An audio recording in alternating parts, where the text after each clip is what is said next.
आज सीखेंगे present tense को एक कहानी के रूप में उसको ट्रांसलेट करने के लिए उससे पहले छोटी छोटी रूल को हम पहचानना सीखेंगे। अगर रूल को पहचान पाए तो हम लोग ये समझ पाएंगे कि क्वेश्चन को यानी सेंटेंस को हम लोग ट्रांसलेट इंग्लिश में कैसे करें। उसके पहले प्रेजेंट टेंस के केवल प्रेजेंट टेंस का ही हम लोग ट्रांसलेट करेंगे कहानी के रूप में, और जैसे जैसे आगे बढ़ते जाएंगे सारे सेंटेंस को हम लोग कहानी के रूप में, पहले एक एक सेंटेंस को बनाते थे, अब कहानी के रूप में इसको व्यक्त करने को ट्रांसलेट करने की कोशिश करेंगे।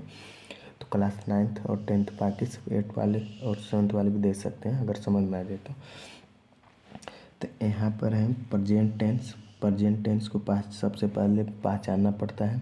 प्रेजेंट टेंस ये सबसे पहले ये जान लेते हैं कि टेंस क्या होता है। टेंस मतलब ये टाइम को दिखाता है। टाइम 3 ही प्रकार के होता है, एक बीत गया होता है, एक जो चल रहा होता है और एक जो आने वाला होता है।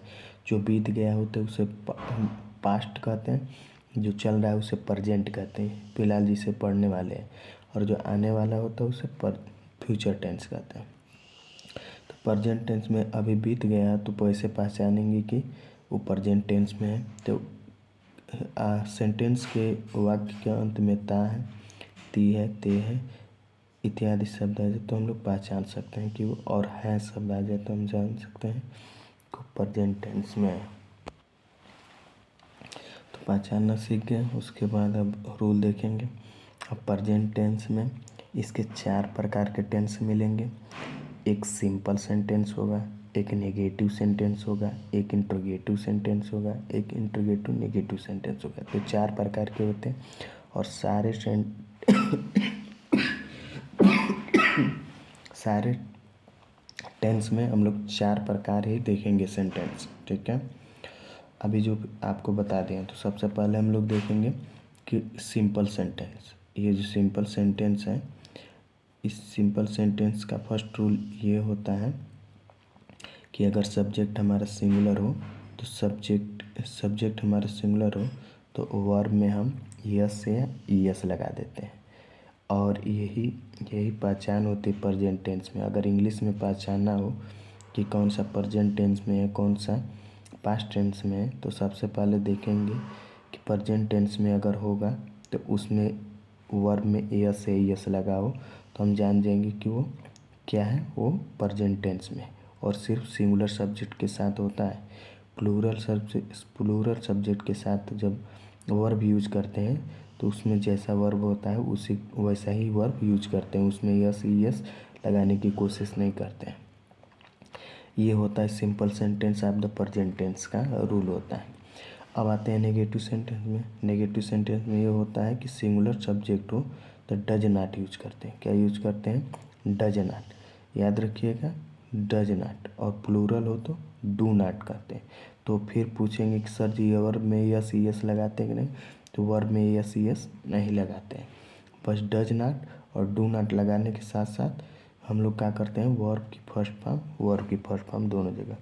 केवल सिंपल सेंटेंस के साथ हम लोग का यूज करते हैं वर्ब में यस और ईएस, बाकी प्लूरल के साथ सेम। और वही नेगेटिव में आते हैं तो क्या होता है, डज नॉट और डू नॉट, वर्ब का क्या होता है, सेम रहता है। अब इंटरोगेटिव में आते हैं। तीसरा सेंटेंस इंटरोगेटिव में ये होता है कि इसमें 2 रूल होते हैं। एक क्या से स्टार्ट होता है तो उसके लिए डज या डू लगाते हैं, जो सब्जेक्ट के पहले होना चाहिए। डज या डू सब्जेक्ट के पहले होना चाहिए। फिर दूसरा आता है जो बीच में क्वेश्चन वर्ड आ जाता है, क्यों, कहाँ, कैसे, हाउ, ये सब आ जाते हैं, तो उसके लिए क्वेश्चन वर्ड पहले लिखते हैं। फिर सब्जेक्ट के अनुसार डज या डू लगाते हैं। तो यहाँ पर अब यहाँ से बता देते हैं डज कब आएगा, डू कब आएगा। जब सिंगुलर सब्जेक्ट होगा तो डज आएगा, जब प्लूरल सब्जेक्ट होता है डू आएगा। फिर सब्जेक्ट, उसके बाद वर्ब का फर्स्ट फॉर्म, ऑब्जेक्ट और क्वेश्चन मार्क इंटरोगेटिव में कंपलसरी है, क्वेश्चन मार्क नहीं छोड़ते हैं। फिर क्वेश्चन वर्ड बीच में आ जाए तब क्या करते हैं, सब वही क्वेश्चन वर्ड, फिर सिंगुलर सब्जेक्ट का डज और प्लूरल सब्जेक्ट का डू, फिर इसका वर्ब में यस यस जोड़ेंगे कि नहीं जोड़ेंगे, तो वर्ब में यस यस नहीं जोड़ेंगे, जैसे रहेगा वर्ब की फर्स्ट फॉर्म वैसे ही, जैसे गो है तो गो रहेगा, कम है तो कम रहेगा, ड्रिंक है तो ड्रिंक रहेगा। ठीक है, अब लास्ट वाला चौथा सेंटेंस टाइप पढ़ लेते हैं। इंट्रोगेटिव सेंटेंस, इसमें कुछ नहीं करते हैं, ये इंट्रोगेटिव नेगेटिव सेंटेंस ये है। ये जैसे इंट्रोगेटिव सेंटेंस है सेम रूल रहता है, बस ये नेगेटिव होने की वजह से सब्जेक्ट के बाद जस्ट नॉट लगा देते हैं। इसका रूल यही होता है कि सब्जेक्ट के बाद नॉट लगा देते हैं, बाकी सब वही होता है। क्वेश्चन वर्ड डज वर्ब के अकॉर्डिंग डज या डू, फिर सब्जेक्ट, फिर वर्ब की फर्स्ट फॉर्म, फिर सब्जेक्ट और नॉट, उसके बाद वर्ब की फर्स्ट फॉर्म, वर्ब की फर्स्ट फॉर्म। अब देखते हैं कि प्रेजेंट टेंस की कहानी, इस कहानी के रूप में हम लोग सेंटेंस को कैसे यूज करते हैं। ये सबसे ज़्यादा फायदा 10 वालों के लिए करेगा, और 9th वाले इसका प्रैक्टिस कर सकते हैं। 10 वाले को इसलिए यूज करेगा कि ट्रांसलेट हम लोग को इंग्लिश में करना होता है, या नहीं भी करना होता है तो हम लोग पहले ही यूज कर लें। सेंटेंस कौन सा नुकसानदायक होने वाला है। स्टोरी देखेंगे, सिंपल स्टोरी है। इसमें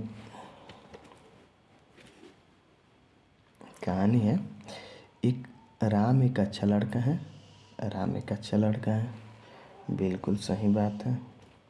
अब पूरी स्टोरी देख लेते हैं और ट्रांसलेशन भी कर दिए, देख लेते हैं। राम एक अच्छा लड़का है शब्द आ गया तो किस में है, प्रेजेंट टेंस में, तो Ram is a good boy, Ram is a good boy. फिर अब वह रोज, और यहाँ पर कन्फ्यूजन है, वह शब्द क्यों आया है यहाँ पे, वह शब्द राम के लिए आया है। हम जानते हैं कि नाउन प्रोनाउन होता है, तो नाउन का बार बार रिपीटेशन सेंटेंस को गंदा बना देगा, इसीलिए हम लोग रिपीट नहीं कर सकते हैं, इसीलिए इसकी जगह प्रोनाउन यूज करते हैं। चाहे हिंदी हो या इंग्लिश, प्रोनाउन यूज करते हैं, प्रोनाउन यूज करते हैं। तो यह वह राम के लिए आया है, वह रोज़ अपने विद्यालय पढ़ने जाता है। तो यहाँ पे एक्स्ट्रा चीज़ें ये है, और पहचानेंगे कैसे प्रेजेंट टेंस में, ता है, देखिए यह है ना ता है, और सिंगुलर है वह इसीलिए ता है।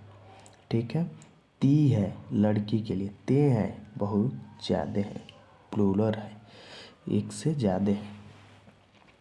तो वह अपने विद्यालय जाता है, तो ही गोज कहे ना, जब सिंपल सेंटेंस हो तो यस ये यस लगाते हैं, गोज टू स्कूल डेली, और किस लिए, ये इन्फिनेटिव है, ये इन्फिनेटिव है, टू स्टडी, वर्ब के साथ टू लगा देते हैं तो इन्फिनेटिव उद्देश्य बताता है।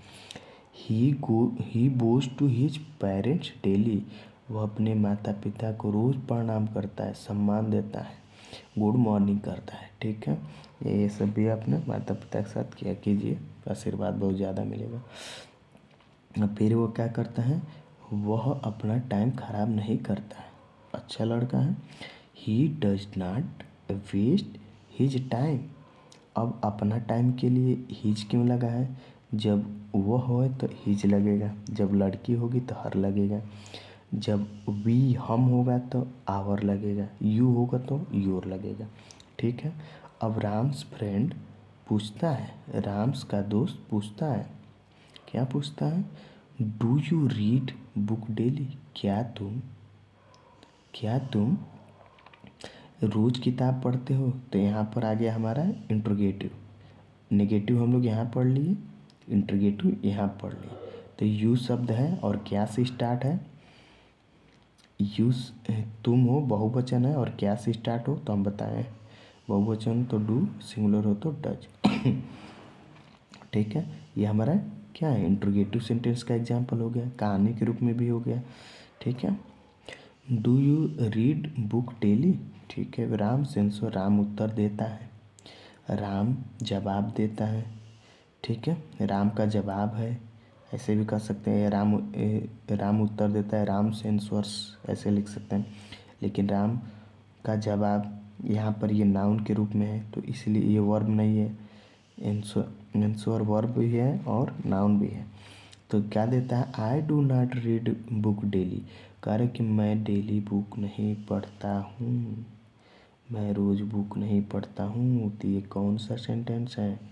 नेगेटिव सेंटेंस है, आप द प्रेजेंट टेंस।